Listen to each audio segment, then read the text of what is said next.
ବରୁଣେଶ୍ୱର ମେଳା ଯାତ୍ରା ମହାସମର ପାଇଁ ଜୋରଦାର ପ୍ରସ୍ତୁତି। ମଇଦାନରେ 5 ଗୋଟି ଯାତ୍ରା ଅନୁଷ୍ଠାନ। ଯାତ୍ରା ଦୁର୍ଗା ମନ୍ଦିର, ତୁଳସୀ ଗଣନାଟ୍ୟ, କୋଣାର୍କ ଗଣନାଟ୍ୟ, ଅପେରା ସୂର୍ଯ୍ୟ ମନ୍ଦିର ଆଉ ଗୌରୀ ଗଣନାଟ୍ୟ। ଉଦ୍ଘାଟିତ ହେଲା ଯାତ୍ରା ସିଂହ ବାହିନୀର ଯୋଗାଯୋଗ କାର୍ଯ୍ୟାଳୟ। ଉଦ୍ଘାଟନ ଉତ୍ସବରେ 57 ଗୋଟି ଯାତ୍ରା କମିଟି। ଜୟ ଜଗନ୍ନାଥ, ନମସ୍କାର। ମୁଁ ସନ୍ତୋଷ କୁମାର ଟିକିଏ କଥା ୟୁଟ୍ୟୁବ ଚ୍ୟାନେଲକୁ ଆପଣମାନଙ୍କୁ ସ୍ୱାଗତ କରୁଅଛି। ଆଜି 2024 ମସିହା ଜାନୁଆରୀ ମାସ 10 ତାରିଖ ବୁଧବାର। ଶ୍ରୀ ଗଣେଶଙ୍କ କୃପାରୁ ଆଜିର ଦିନଟି ଆମ ସମସ୍ତଙ୍କ ପାଇଁ ମଙ୍ଗଳମୟ ହେଉ। ଏବେ ଆସନ୍ତୁ ଯିବା ନାଟକୀୟ କାର୍ଯ୍ୟକ୍ରମକୁ। ଆଜି କାହାର କେଉଁ ନାଟକ କେଉଁଠି? 2024-25 ବର୍ଷର ବିସ୍ଫୋରଣ। ପାଢ଼ୀ ବ୍ରଦର ପ୍ରେଜେଣ୍ଟସ୍ ଯାତ୍ରା ସିଂହବାହିନୀ।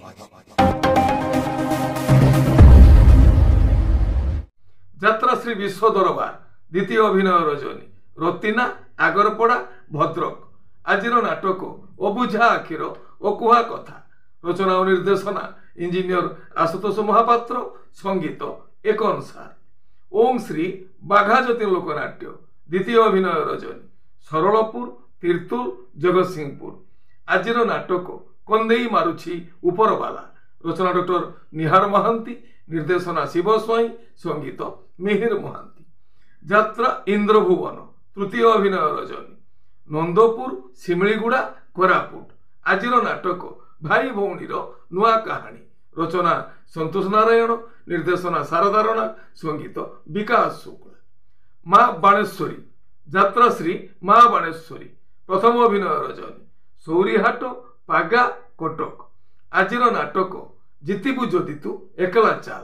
ରଚନା ଅଜୟ ସୋ, ନିର୍ଦ୍ଦେଶନା ତାପସ ସ୍ୱାଇଁ, ସଙ୍ଗୀତ ମିହିର ମହାନ୍ତି।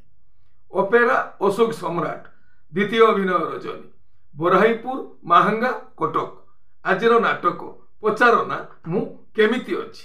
ରଚନା ପପୁ ବ୍ରହ୍ମ, ନିର୍ଦ୍ଦେଶନା ରଞ୍ଜନ ବିଶ୍ୱାଳ, ସଙ୍ଗୀତ ବିକାଶ ଶୁକ୍ଳା। ଅପେରା ସୂର୍ଯ୍ୟ ମନ୍ଦିର ପ୍ରଥମ ଅଭିନୟ ରଜନୀ। ଔପଦା, ରାଜନଗର, କେନ୍ଦ୍ରାପଡ଼ା। ଆଜିର ନାଟକ ହାତ ଧରି ବାଟ ଚାଲୁଥିବି। ରଚନା ଡକ୍ଟର ଦୀପକ ଜେନା, ନିର୍ଦ୍ଦେଶନା ବିନୋଦ ରାଉତ, ସଙ୍ଗୀତ ବିକାଶ ଶୁକ୍ଳା। ଯାତ୍ରା ସ୍ୱର୍ଣ୍ଣମହଲ ଚତୁର୍ଥ ଅଭିନୟ ରଜନୀ। ଜଗନ୍ନାଥପୁର, ଜଗତସିଂହପୁର। ଆଜିର ନାଟକ ରଜା ଘର କଥା ମନେ ରଖିଥା। ରଚନା ଗଣେଶ ରାଉତ, ନିର୍ଦ୍ଦେଶନା ଗୁରୁ ମିଶ୍ର, ସଙ୍ଗୀତ ଅମୃତାଂଶୁ ପଟ୍ଟନାୟକ। ତୁଳସୀ ଗଣନାଟ୍ୟ ପ୍ରଥମ ଅଭିନୟ ରଜନୀ।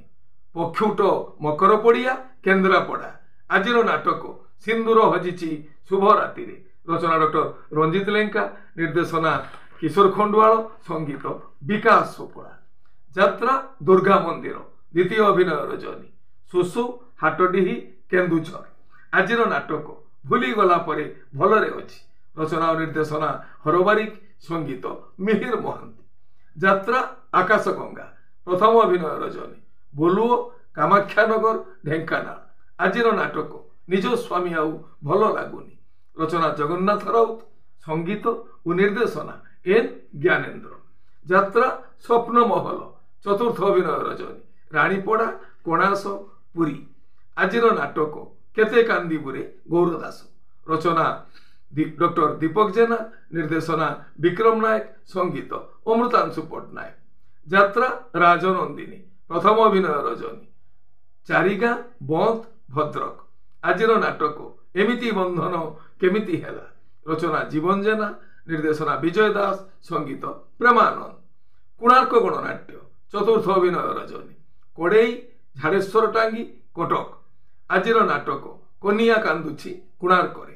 ରଚନା କୃଷ୍ଣଚନ୍ଦ୍ର ପାତ୍ର, ନିର୍ଦ୍ଦେଶନା କିଶୋର ଖଣ୍ଡୁଆଳ, ସଙ୍ଗୀତ ବିକାଶ ଶୁକ୍ଳା।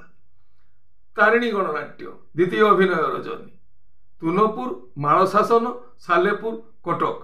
ଆଜିର ନାଟକ ପାପ ଜଗିଛି ପାଳଭୂତ। ରଚନା ଦିଲ୍ଲୀପ ବିଶ୍ୱାଳ, ନିର୍ଦ୍ଦେଶନା ଶାନ୍ତନୁ ଓଝା, ସଙ୍ଗୀତ ବିକାଶ ଶୁକ୍ଳା। ଯାତ୍ରା ଧଉଳି ଗଣନାଟ୍ୟ ଦ୍ୱିତୀୟ ଅଭିନୟ ରଜନୀ। ଏମ୍ ରାମପୁର, କଳାହାଣ୍ଡି। ଆଜିର ନାଟକ କାନ୍ଦୁଛି କୁକେଇ ହସୁଛି ଶବ। ରଚନା ଅଜୟ ସୋ, ନିର୍ଦ୍ଦେଶନା ତାପସ ସ୍ୱାଇଁ, ସଙ୍ଗୀତ ବାବାଜୀ ଦାସ। ଅପେରା ସାଇ ସମ୍ରାଟ ପ୍ରଥମ ଅଭିନୟ ରଜନୀ। ପାରିଭିଲ୍ଲା, ବସ୍ତା, ବାଲେଶ୍ୱର। ଆଜିର ନାଟକ ଦେବଦାସୀ ହେବି ତୋରି ପାଇଁ। রচনা ও নির্দেশনা ইউনিক প্রদীপ বেহেরা, সঙ্গীত এক অনুসার, অপেরা ওড়িশা সম্রাট, চতুর্থ অভিনয় রজনী, চণ্ডীবজার বালিয়া কেন্দ্রাপড়া। আজির নাটক কথা দেই ভুলিগল, রচনা ডক্টর নিহার মহান্তি, নির্দেশনা প্রশান্ত নায়ক, সঙ্গীত বিকাশ শুক্লা। তপস্যা রঙ্গমঞ্চ, চতুর্থ অভিনয় রজনী, রাজুড়া নবরঙ্গপুর। আজির নাটক ঠকি দেল বন্ধু ঠিকଣା বেড়ে। আপন মানে জানিলে আজি কেউ স্থাନରେ কেউ যাত্রা অনুষ্ঠান কেউ নাটক মঞ্চস্থ করিব। মনে রাখন্তু যাত্রাপ্রেমী দর্শক বন্ধু, স্থল বিশেষে বিশেষ কারণ পাই নাটকর নাম পরিবর্তন হইপারে, যাত্রা পরিবেশন মধ্য বাতিল হইপারে। টিকে কথা চ্যানেল ଆପଣମାନଙ୍କର ଚ୍ୟାନେଲ টিকে কথা ଚ୍ୟାନେଲରେ যাত্রা সম্পর্কিত সমস্ত সঠিক তথ্য জানিবা পাই চ্যানেলକୁ সবস্ক্রাইব করন্তু আর পাখরে থিবা বেল আইকনକୁ দবাই দিয়ন্তু।